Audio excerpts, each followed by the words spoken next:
Shabbat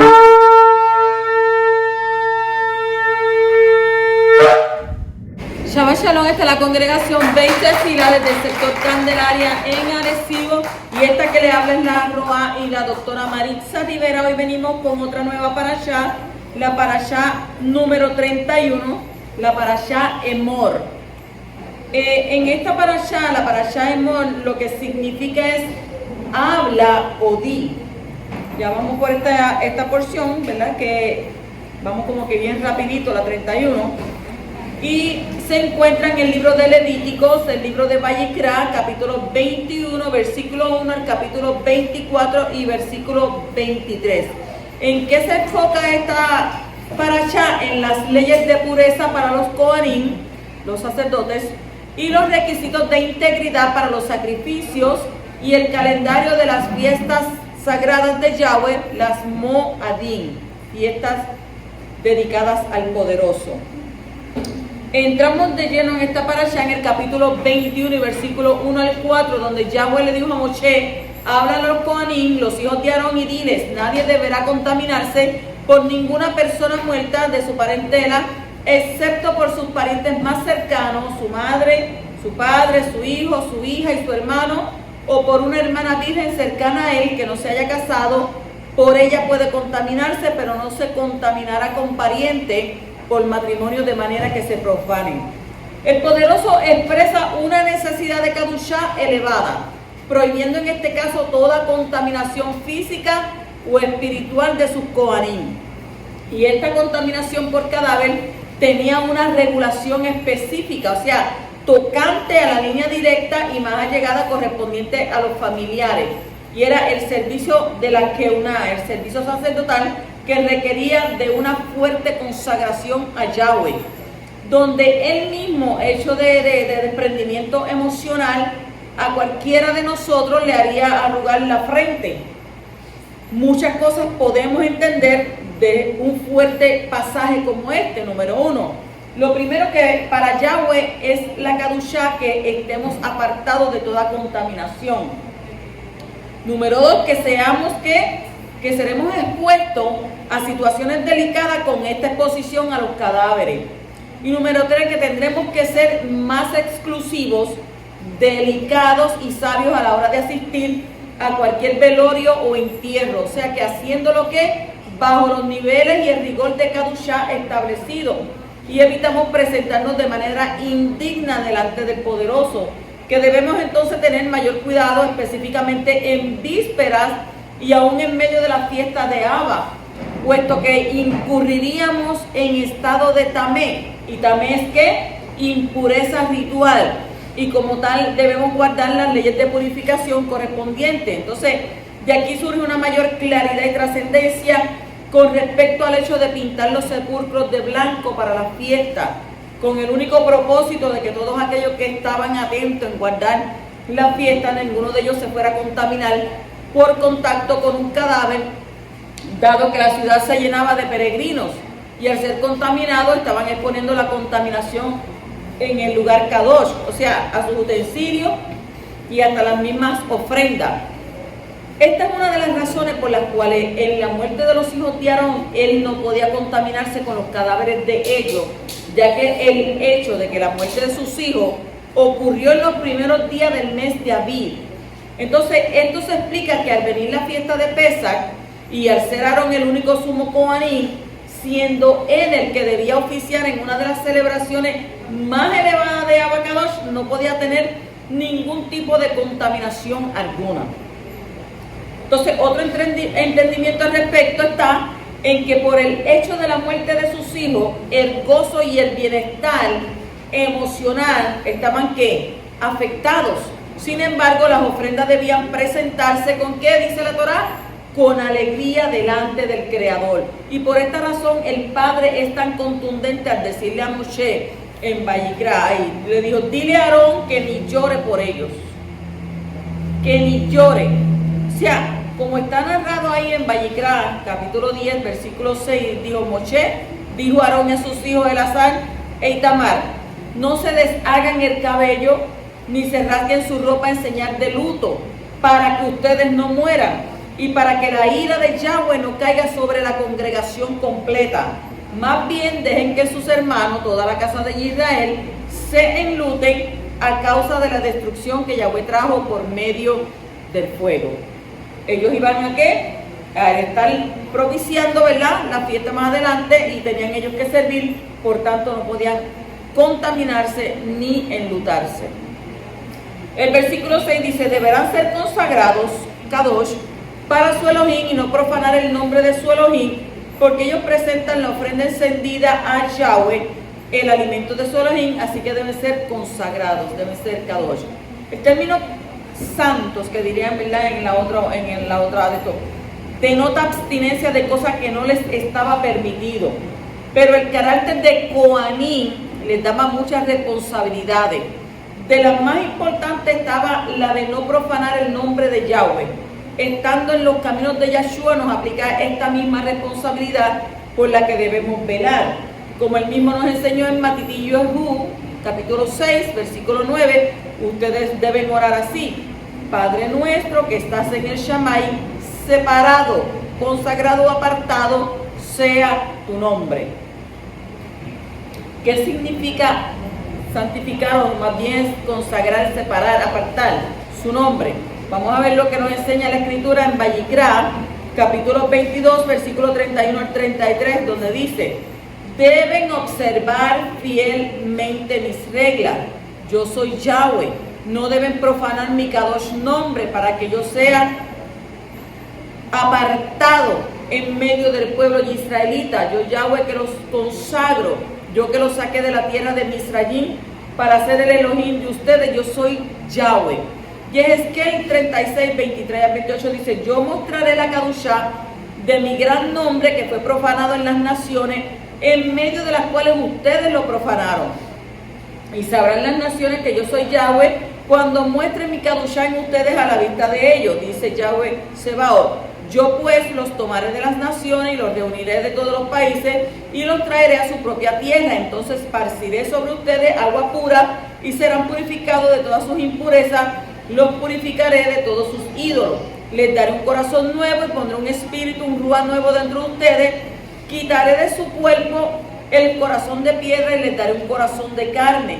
Pondré mi espíritu dentro de ustedes y haré que anden según mis toratot, que guarden mis decretos y que los pongan en práctica. Y habitarán en la tierra que di a sus padres. Ustedes serán mi pueblo y yo seré su Elohim.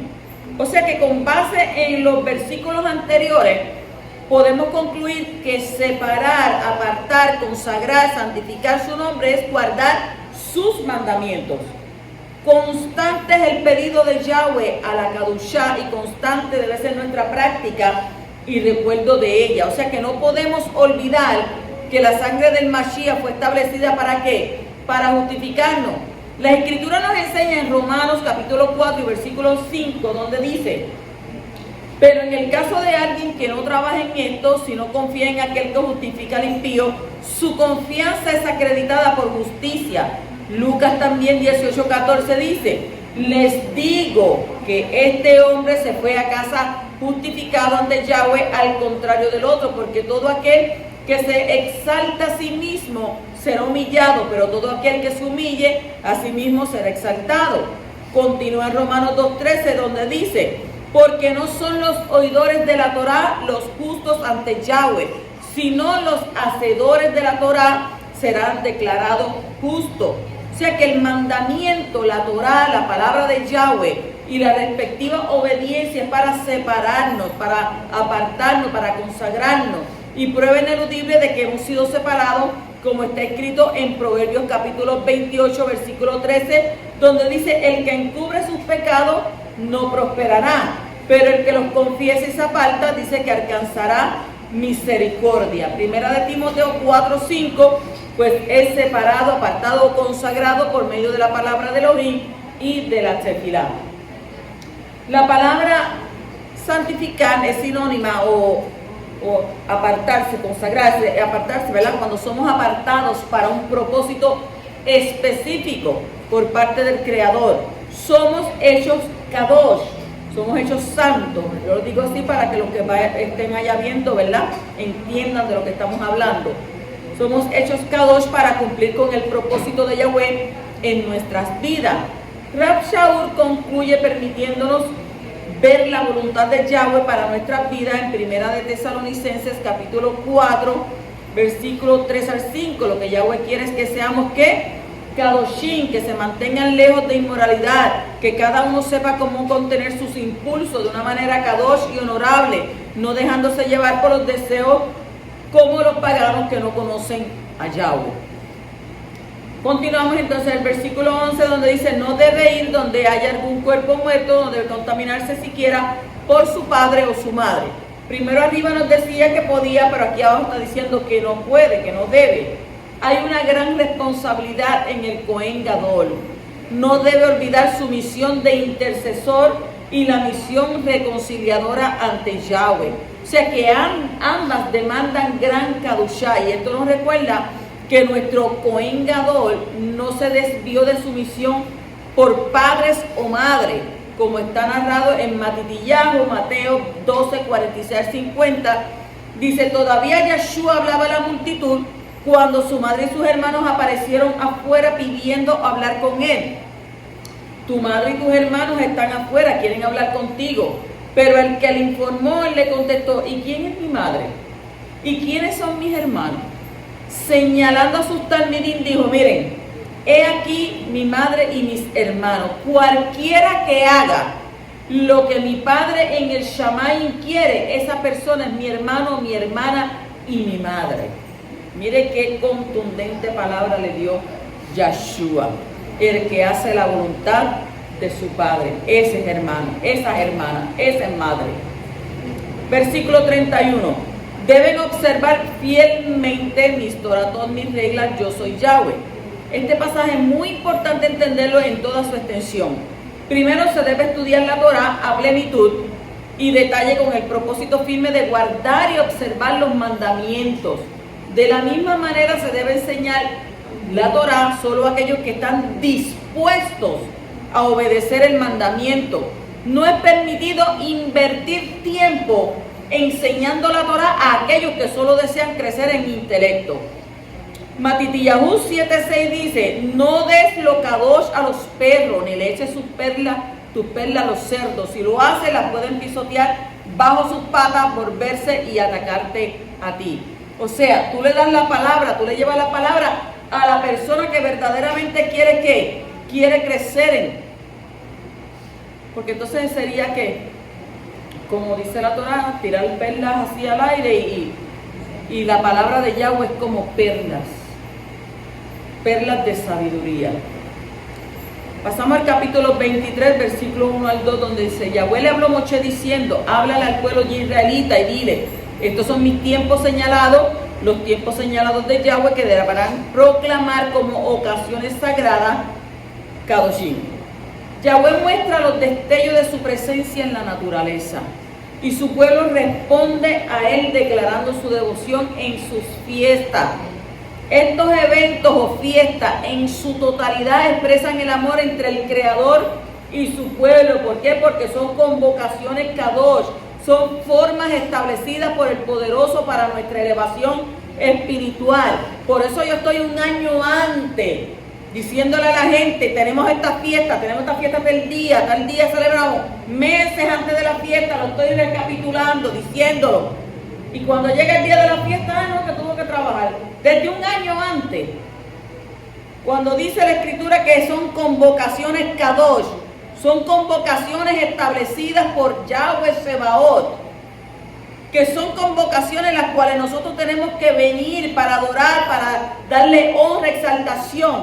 O sea, cada elemento de la fiesta, la ropa, la comida, las ofrendas, en fin, todo esto que usa el Poderoso para provocar el contacto de este mundo con la eternidad, es el momento en que en el plano material se toca con el espiritual, para ser llevados a un encuentro con Él y para que nuestras vidas sean bendecidas en gran manera. O sea que estas fiestas traen en sí mismas el propósito de llevar al pueblo a una unidad en adoración. ¿Por qué debemos y necesitamos guardarla? Y alguna gente dirá, ay, pero ¿por qué yo tengo que guardarla obligado? ¿Por qué debemos y necesitamos guardarla?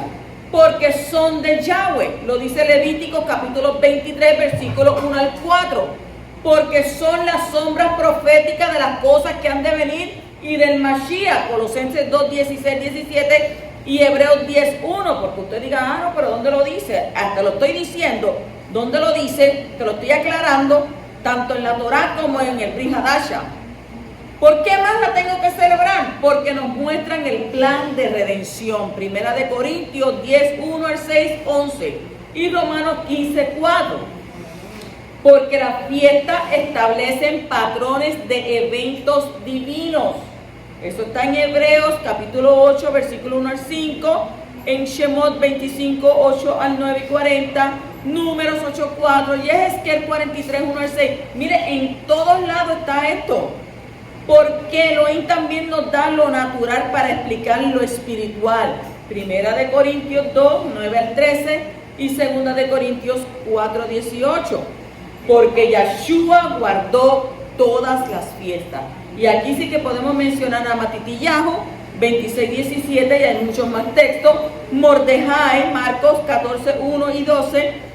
Lucas 2, 41 al 43, Yohanan 4, 45, 10, 22, 11, 56. O sea que hay muchos textos que avalan que tenemos que guardar esta fiesta. También porque los talmidín también guardaron la fiesta. Hechos 2, 1, Hechos 18, 21 y seguimos, hay otros montones más. También porque se nos ordenó guardar las fiestas. Primera de Corintios 5, 8. Eso se lo voy a dar completo para que usted sepa porque se nos ordenó, porque es una ordenanza.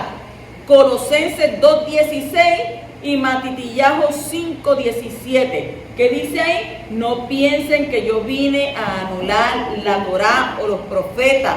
No he venido a anular, sino a cumplir.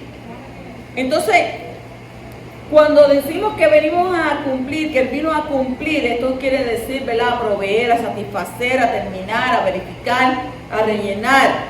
Entonces, el Mashiach no vino a anular la Torá, sino que vino a darle el verdadero ¿qué? Significado. Él vino a restablecer el balance que debe haber entre la letra y el espíritu de la letra. También porque en la eternidad se celebrarán estas fiestas. ¿Usted no cree que, usted piensa, ay, no, después cuando yo me muera y me voy con Él, muchos piensan, me voy con Él, yo no voy a seguir celebrando? Hay que celebrar la fiesta. En la eternidad también se va a celebrar Yehezkel 45, 21 al 25, Yeshayá 66, 23 y Zacarías 14, 16 al 21. También nos dice en Gálatas capítulo 4, versículo 10 al 11, ustedes, miren cómo dice, guardarán días, meses, estaciones y años. Me temo por ustedes que yo haya trabajado en vano a su favor. O sea que no está hablando este pasaje a Yahudita, sino a quienes, a creyentes que venían de celebrar fiestas paganas en su pasado. Gálatas 4, 8 dice, sin embargo, en otro tiempo, cuando ustedes no habían conocido a Elohim, le servían a los que por naturaleza no son deidades. O sea, lo que se combate es a las fiestas paganas, como el Día del Sol, días señalados para adorar a otros dioses o ídolos como San Valentín, el Día de la Diosa Madre, Halloween o cualquier otra tradición pagana perteneciente al santoral romano. Daniel 7:25.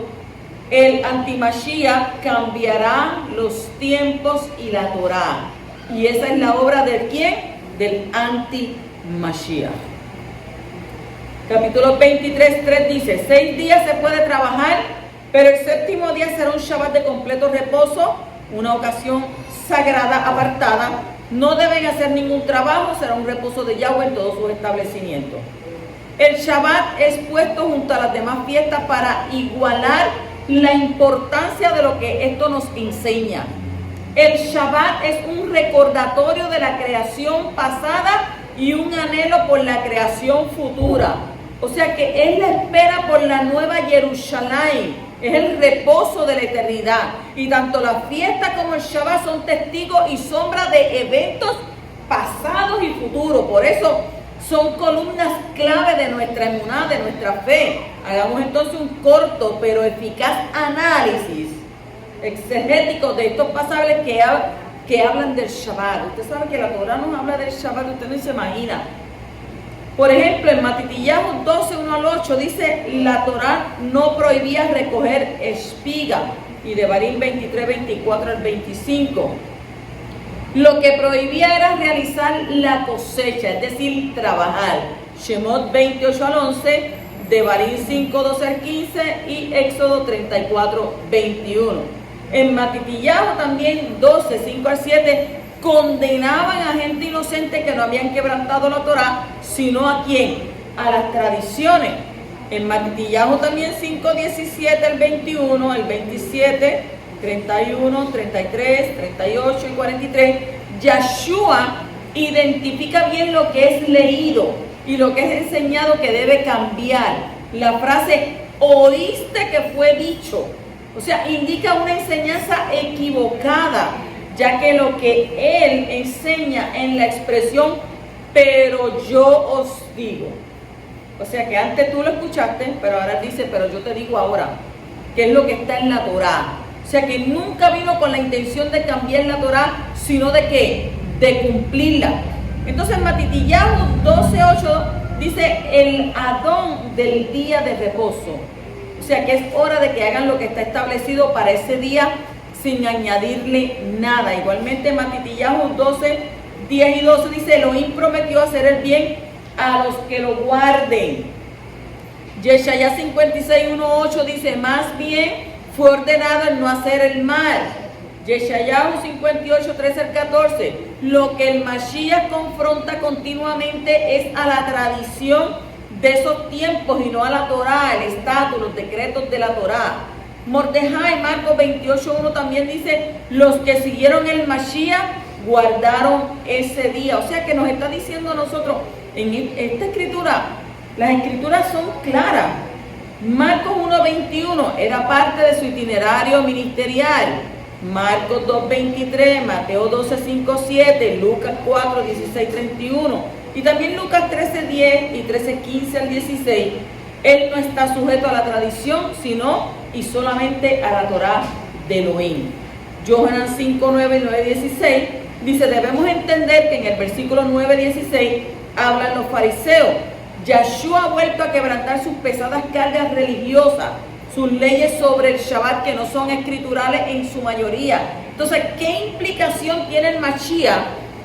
Hubiese quebrantado la Torah y los mandamientos. O sea, el día de reposo es fundamentado en la Torah. Según Éxodo 20 y primera de Yohanan 3:4, dice que el que quebranta la Torah peca. Si él pecó, no pudo haber sido el sacrificio perfecto que necesitábamos para hacer ¿qué? Para ser salvos. Entonces, dice que los talmidim, los discípulos, guardaron el día de reposo. Están Hechos 13, 14, 15. Colosenses 2, 8 al 23 dice que no podemos citar todos los versículos 20 al 21 sin tener en cuenta el contexto. En el verso 8 habla de las tradiciones de los hombres. En el verso 22 habla de los mandamientos y doctrinas de hombres. O sea que la Torá no es ninguna de estas cosas.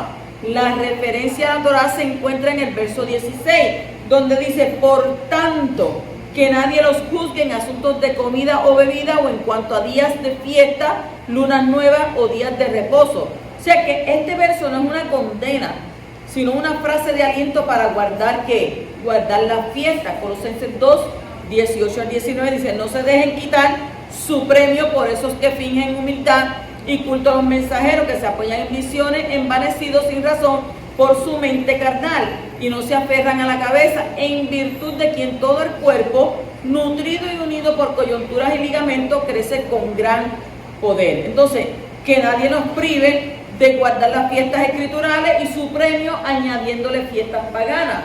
Nos dice Hebreo 3, 7 al 11, aquí el reposo no es el Shabbat, sino el descanso de la tierra prometida.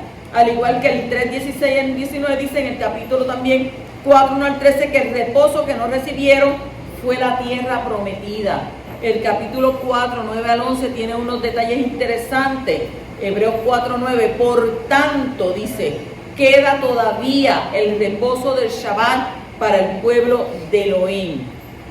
Entonces, reposo, figurativamente, ¿verdad? Como lo ven en el cristianismo, sabatismo o sabatismos, reposo del cristiano como un tipo del cielo, pero reposo aún nos queda el Shabbat como un tipo del reposo que recibiremos cuando venga ¿quién?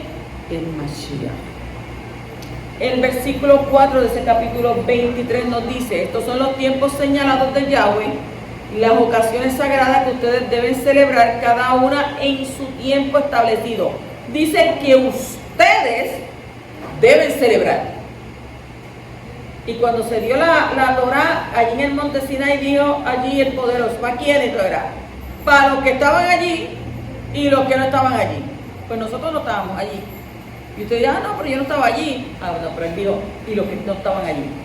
O sea que la fiesta de Pesach debía durar 7 días. No como días ociosos dedicados al deporte o otro oficio común. Muchos que se hacen llamar creyentes y pasan por alto los días de fiestas de Yahweh.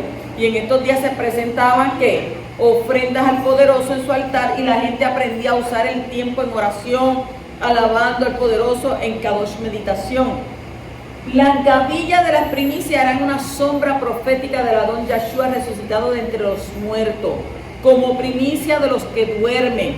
Nuestro Mashiach resucitó de los muertos en el mismo día en el que se ofrecía la primera gavilla de cebada y se mecía delante de Yahweh.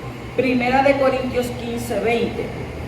O sea que esta Torah nos enseña a honrar al Creador con nuestra sustancia y con la primicia de nuestras ganancias. Proverbios 3:9. Entonces se ofrecían los nuevos granos de cebada ante el poderoso como su porción, y de la misma forma nosotros debemos siempre empezar nuestros tiempos de cosechas asociados con Yahweh. Empecemos cada día con Él, empecemos cada comida con Él, empecemos cada asunto y cada negocio con Él, recordando constantemente la exhortación que nos dejó el Mashiach Yahshua en Matitiyahu, capítulo 6, versículo 33. Más bien, busquen primeramente el reino de Yahweh y su justicia, o la salvación, y todas estas cosas se les darán por añadidura. O sea que las fiestas mayores son las que han sido ordenadas por la Torá y se encuentran ¿en dónde? En Vayikra capítulo 23. Las fiestas menores son las que han sido añadidas como resultado de acontecimientos históricos importantes en el pueblo yahudita. Y en total hay 8 fiestas mayores anuales divididas en 2 grupos de ¿qué? De 4 en cada grupo. Pesach, número 1, ¿verdad? Pesach es la Pascua, que es el 14 de Aviv de Nisan. Las Hag HaMatzot, la fiesta de los panes ácimos, del 15 al 21 de Aviv. El Omer Reshit, que es la primera gavilla, que es el día después del Shabbat en Hag HaMatzot. Shavuot, que es semana primicia, 50 días después del primer Omer, y estamos nosotros contando, ¿verdad?, la cuenta del Omer, porque vamos directo a Shavuot. Yom Teruah, el día de trompeta, día del clamor, el primer día del 7º mes, que es Tishri. Yom HaKippurim, que es el día de expiaciones, que es el día 10 del 7º mes de Tishri, en el calendario hebreo. Y Hag HaSukkot, la fiesta de las cabañas, del día 15 al 21 del 7º mes de Tishri. Y Shemini Atzeret, que es el 8º día de asamblea, que cae el día 22 del 7º mes, que es Tishri. Esas son las fiestas que nosotros como creyentes celebramos porque son fiestas escriturales. Nos dice entonces el versículo 10 de este capítulo 23, háblale al pueblo israelita y dile, cuando ustedes entren en la tierra que les estoy dando y cosechen su producto, deberán traer el primer manojo de su cosecha al Cohen. El Omer es una medida de capacidad de unos 2.5 litros. Aquí la Torá llama Omer a la ofrenda de harina de cebada, el cual toma el mismo nombre que la medida. O sea que el Omer es determinado como Reshit, primicia, y hace referencia a la resurrección del Mashiach Yahshua. Por eso decimos la cuenta de ¿qué? Del Omer. El versículo 11 y 12. él elevará el manojo delante de Yahweh para que sea aceptado en favor de ustedes. El Cohen lo elevará en el día después del Shabbat. En el día en que eleven el manojo, presentarán como ofrenda quemada para Yahweh un cordero de 1 año sin tacha. Vamos a analizar los siguientes puntos. Número 1. Esto alude a la resurrección de Yeshua, quien representa el primer Reshit de entre los muertos. O sea, resucitando al finalizar ¿qué? El Shabbat semanal en Havdalah. Y esto confirma a Yeshua como el centro de cada Moed. Por esto, en obediencia, el conteo se ejecuta desde el día siguiente al Shabbat semanal. Número 2, que las palabras identificadas en Vayikra Levítico 23:15 como Sheva Shabbatot son indiscutiblemente pertenecientes, ¿verdad?, a la traducción 7 reposos, pues la terminación Ot corresponde al plural de Shabbat y no como se ha presentado hasta el día de hoy, 7 semanas. 7 semanas.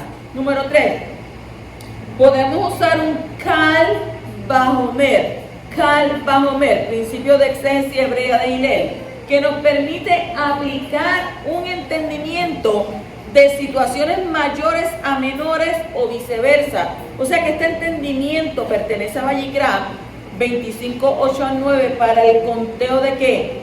Del Yovel. ¿Qué es el Yovel? Yovel es el jubileo de 50 años, de Shemitah, en Shemitah, sabático de semana de 7 años, el cual es de sabático a sabático, o sea, de Vayikra, capítulo 25:8-9, dice, ustedes contarán 7 semanas de año, 7 veces 7 años, de manera que el periodo de 7 semanas de año les dé un total de 49 años. Entonces sonará fuertemente el shofar en el 7º mes, el día del mes, el Yom Kippur. ¿Día de qué? Día de expiación. Y harán sonar el shofar a través de su tierra. Eso está en Vayikra también 25:8-9, donde nos dice, contarán 7 Shabbatot de año. 7 por 7 años, y esto es 49 años. Entonces, en el 10º día del 7º mes, en Yom Kippur, harán sonar un golpe de shofar y sonarán el shofar por toda la Aretz. Uno tiene que meterse bien a esto para poder entender todas estas cosas que nos está hablando la Torá. 24. Si usted presta atención, usted va a poder entender lo que yo le estoy hablando. El 24 dice, háblale hacia el pueblo israelita. En el 7º mes, el día 1 del mes, ustedes observarán un completo descanso, una ocasión sagrada conmemorada con fuertes toques de trompeta. ¿Y esta es la fiesta de qué? La fiesta de las trompetas, de Shofarim, igualmente determinante en el plan profético del poderoso, puesto que representa nada más ni nada menos que el regreso de ¿quién? De nuestro Mashiach Yeshua. Primera de Tesalonicenses 4:16-17, porque el Adón mismo bajará. Miren, él no viene de la esquina ni de la otra esquina. Dice, bajará de los Shamayim con un grito triunfante, con un llamado por el malach principal y con el shofar ¿de quién? ¿De quién es el shofar? De Yahweh. Aquellos que han muerto unidos con el Mashiach serán los primeros en resucitar. Después nosotros, los que hayamos quedado vivos, seremos juntamente levantados con ellos en las nubes para encontrarnos con el Adón en el aire, y por tanto siempre estaremos ¿con quién? Con el Adón. Hechos 1:11 dice, los hombres dijeron, a ustedes Galileo, ¿por qué están parados aquí con su mirada en el espacio? Y este Yeshua, quien ha sido quitado de ustedes y llevado al Shamayim, regresará de la misma forma que le vieron ir al Shamayim. Apocalipsis 19:11-16 dice, después vi el Shamayim abierto, y allí delante de mí un caballo blanco, sentado en él estaba el único llamado lleno de fidelidad y verdadero, y es en justicia que él dicta juicio y va a la batalla. Sus ojos eran como llama ardiente de fuego, y en su cabeza había muchas coronas reales, y tenía un nombre escrito que nadie conocía sino él mismo, y estaba usando una túnica que había sido empapada en sangre, y el nombre por el cual es llamado es la palabra de Yahweh. O sea que los ejércitos del Shammai, vestidos de lino finísimo, blanco y puro, le seguían en caballos blancos, y de su boca sale una espada afilada para herir con ella a las naciones. Él las regirá con cetro de hierro. Él es quien pisa el lagar de donde fluye el vino de la ira furiosa de Yahweh, Elohim de los ejércitos del Shammai, y en su túnica y en su muslo tienen un nombre escrito. ¿Y qué nombre? Rey de Reyes y Adón de Adonim. Mire qué tremendo. O sea que el concepto de que nadie sabe el día ni la hora pertenece a un hebraísmo que es desconocido y mal interpretado por la cristiandad, porque tomaron distancia y se alejaron y cada vez más de la perspectiva hebrea, de su interpretación, de su entendimiento cultural, lingüístico e histórico. Y esto es un craso error. El 27 dice, mira, el día 10 de este séptimo mes es el Yom Kippur, día de expiación, será una ocasión sagrada para ustedes, practicarán la negación propia y traerán una ofrenda encendida a Yahweh. Hoy ese sonar de las trompetas representa la predicación de la Besorá, sonido con el cual se llama a los hombres a arrepentirse de sus transgresiones y aceptar la salvación provista por Yahshua. Y esto es lo que se define como Yom HaKippurim, día de expiación. O sea que esto invitaba a gozarse con Yahweh o en Yahweh y a hacerse extranjeros y peregrinos en la tierra, lo cual corresponde al propósito de la siguiente Moed, la fiesta de qué, de los santuarios, observada el mismo mes. O sea que al comenzar el año civil en Israel, el sonido del shofar, que es teruá, llama a sacudir la pereza espiritual, a examinar y probar los caminos y enmendarlos. ¿Por qué? Porque el día de la expiación debe traer un arrepentimiento sincero y real en la vida de un israelita. Usted cuando hace Yom Kippur, no, sí, yo en el momento, no, yo hago esto, perdón, no hago aquello, yo hago lo otro, en el momento. Pero una vez que pasa ese momento, ya después del otro momento se le olvidó todo lo que usted estaba diciendo. Ah, no, yo dije que yo iba a perdonar, no, yo dije que yo iba a olvidar, no, yo dije que yo iba a buscar más allá, bueno, no, yo dije que iba a hacer esto. ¿Y qué termina haciendo? ¿Qué termina haciendo? Más de lo mismo. Siguen lo mismo. Esto es como cuando usted pone una gelatina y la pone en un molde. La gelatina va a coger la forma del molde. Pero si usted saca esa gelatina de ese molde y lo pone afuera, ¿qué va a pasar con ella? Se va a desparramar. Pues así anda la gente, desparramada, porque tienen un molde donde tienen que seguir y guiarse por las palabras del poderoso, y entonces están afuera del molde. Molde, seguir al poderoso. Fuera del molde, ya usted sabe, gelatina derramada. Entonces, corresponde a nosotros que a ese día hagamos ¿qué? Nos corresponde a la humillación, a hacer tiempo de teshuvá, o sea, de retorno, de arrepentimiento de nuestra alma por el pecado, porque es un tiempo de hacer shalom con Yahweh Sebaot. No es conmigo, no con el hermano. Usted primero con quien tiene que hacer ¿qué? Teshuvá es con el Padre Celestial, que es el que perdona sus transgresiones. Entonces, en una acción que elige al hombre o exige al hombre la aplicación más completa de su mente al análisis interno, hacer lej lejá, es decir, mirarse a sí mismo. Ese día el poderoso habla de shalom a su pueblo y a sus kadoshim, su pueblo. O sea, en consecuencia se debe dejar de lado todo asunto secular para oír más claramente esa voz de gozo y alegría del poderoso, que se resume en un completo y absoluto perdón. Nos dice Isaías en el capítulo 43 y versículo 25, soy yo el que por mí mismo borro tus transgresiones y no me acuerdo más de tus pecados. Yahweh los borra y no se acuerda y la gente los recuerda.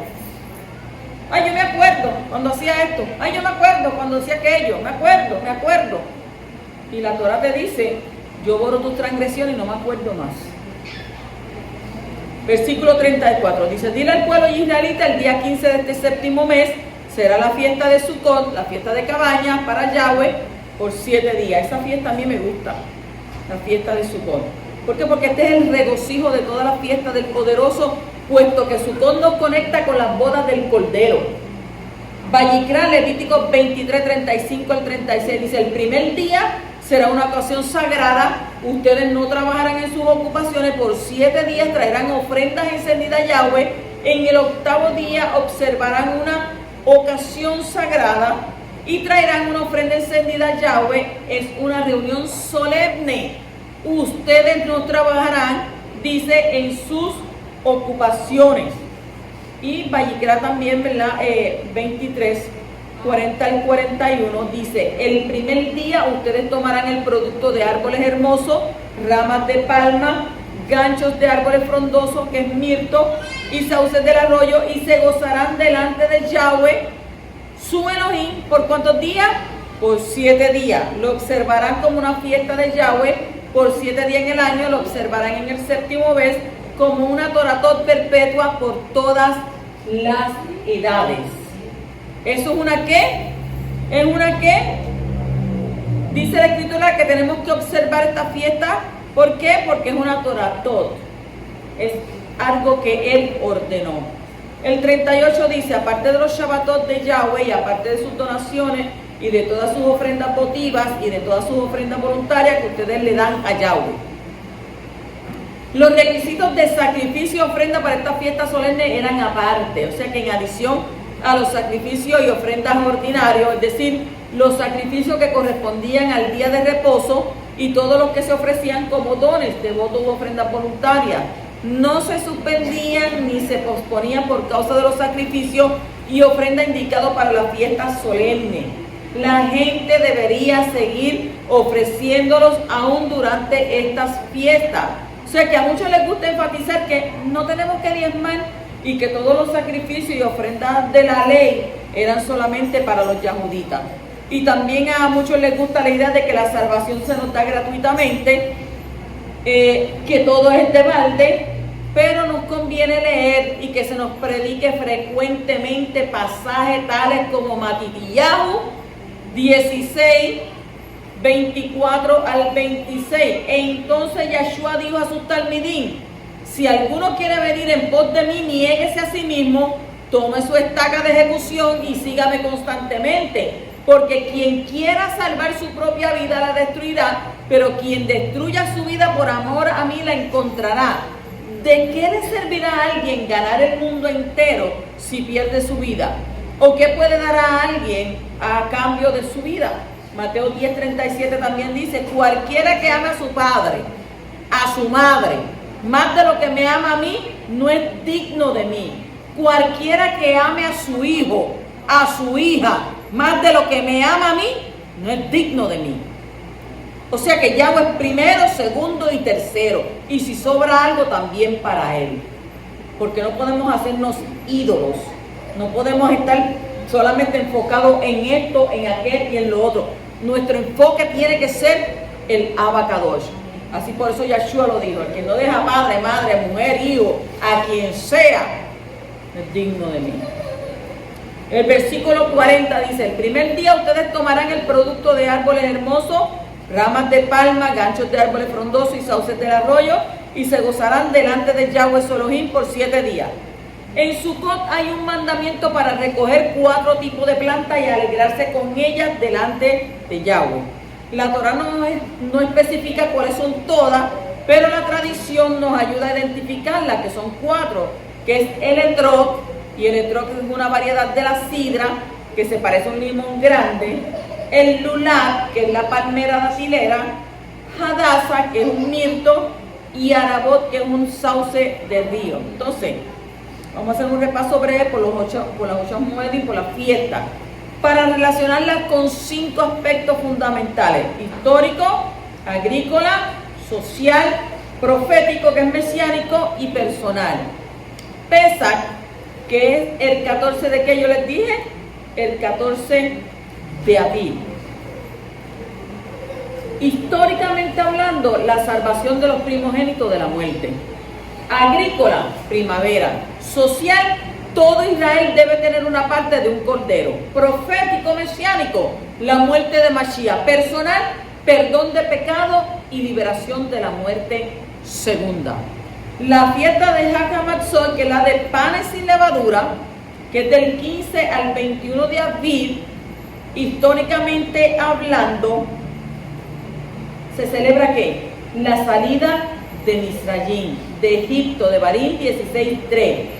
En lo agrícola no hay. Social, todos comen lo mismo. Profético mesiánico, Yahshua murió sin propios pecados y fue sepultado. Y en lo personal, tenemos que tener ¿qué? Una separación, no pecado. En el Omer Reshit, que es la primera gavilla, es el día después del Shabbat, en Hag HaMatzot, históricamente entrada en la tierra, según Vayikra, capítulo 23:10. En lo agrícola se cosechaba la cebada. En lo social todos cuentan hasta Shavuot, hasta nosotros estamos contando, ¿verdad? Profético mesiánico, la resurrección del Mashiach. Y en lo personal, un nuevo mandamiento. Shavuot, que es Bikurim, que es 50 días después de la primera ¿qué? De la primera gavilla, o el Reshit histórico, es entrega de la Torá. En lo agrícola, la cosecha del trigo. En lo profético mesiánico, el ministerio de Melquisedec es confirmado en el cielo con el derramamiento del Ruach en una nueva manera. En lo social, todo se convierte en un solo pueblo y reciben la Torá. Y en lo personal, la llenura e inmersión en el Ruach de Kadushá y la Torá en el corazón, capacitación para servir en el ministerio de Melquisedec. Yom Teruah, las trompetas, el primer día del séptimo mes. En lo histórico, creación de Adán. Agrícola no hay. En lo social, todos tienen que oír el shofar. En lo profético mesiánico, el regreso del Mashiach en el aire. Y en lo personal, la primera resurrección y transformación de los fieles, el encuentro en las nubes, el inicio del juicio ante el tribunal del Mashiach. Yom Kippur, día de expiación. ¿Qué día? El día 10 del séptimo mes, Tishri. ¿Qué pasa en lo histórico? ¿Qué pasó aquí? Moshe obtuvo el perdón por el pecado del becerro de oro. En lo de la agrícola, ahí no hay. Social, todos tienen que ayunar. Profético mesiánico, Mashiach pone sus pies en el monte de los olivos. Los malvados serán exterminados de la tierra de Israel. El reino milenial davídico comienza, da inicio. Y en lo personal, todo Israel regresa a la tierra de Israel. Sukkot, de las cabañas, del día 15 al día 21 del séptimo mes. Oiga, esto es bien importante que usted lo sepa y lo aprenda. Histórico, el paso por el desierto. Agrícola, fin de la cosecha y la recolección del verano. Social, todos tienen que estar alegres y habitar en una sucá. En lo profético mesiánico, las bodas del Cordero serán celebradas durante 1000 años en la tierra.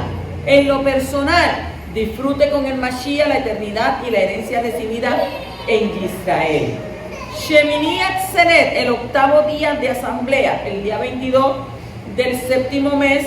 En lo histórico no hay, en lo agrícola tampoco, social no hay, pero en lo profético mesiánico dice que nuevo cielo y nueva tierra en el octavo milenio. La nueva Jerusalén será la morada definitiva de la novia, la justicia eterna es introducida. Y en lo personal, disfrutar como novia, amigos de la novia, ciudadanos del reino en la nueva creación restaurada. Como hemos dicho antes, todas estas fiestas revelan el plan de redención que Yahweh tiene para el mundo por medio del Mashiach Yahshua. Las 4 primeras están conectadas con la primera venida del Mashiach, su muerte salvadora, su resurrección, su exaltación y el derramamiento del Ruach HaKodesh, que es el espíritu de Kadushá. Las 3 últimas están conectadas con la segunda venida del Mashiach, su regreso para juzgar y limpiar a su pueblo y la tierra de todo pecado y su reinado milenial.